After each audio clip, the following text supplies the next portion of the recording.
Ce master se différencie des autres masters du marché dans la mesure où il s'adresse à une population de juristes, sans distinction de secteur d'activité, avec une volonté farouche de servir des intérêts professionnels, ciblés, d'actualité. Cercle Montesquieu, Sciences Po, Executive Education avec l'école de droit de Sciences Po ont élaboré, mis au point et animent désormais cet Executive Master Enjeux juridiques et leadership.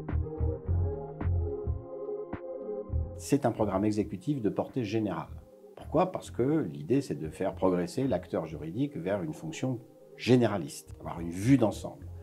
Ça veut dire quoi? Ça veut dire que si on n'a pas pour objectif de donner une vision exhaustive de tous les sujets qui sont abordés, et la richesse des sujets abordés est réelle et sérieuse, il suffit pour ça d'aller voir la maquette, nous avons pour objectif que les participants maîtrisent la grammaire des grandes fonctions de l'organisation. On ne peut pas être face à un directeur financier en se disant « de toute façon, je ne comprends rien à la finance, donc tout ce qu'il me dit, c'est du charabia ».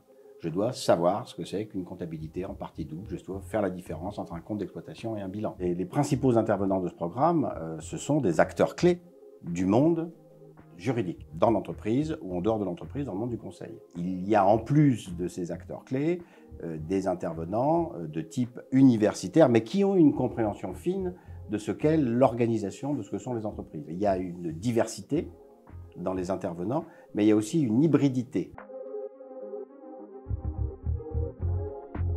Cela permet également aux juristes de faire l'interface avec les autres fonctions dans l'entreprise ou au sein de leur cabinet. On a par exemple intégré la sociologie des organisations dans ce programme. C'est un élément important, c'est une autre façon de voir l'organisation, c'est se dire que le fonctionnement d'une organisation, c'est à peu près tout sauf son organigramme, le fonctionnement réel. Les juristes d'entreprise ont longtemps été considérés uniquement comme des experts. Ils connaissaient le droit, ils devaient approfondir cette expertise, ils n'avaient pas besoin d'aller au-delà. Désormais, c'est largement insuffisant.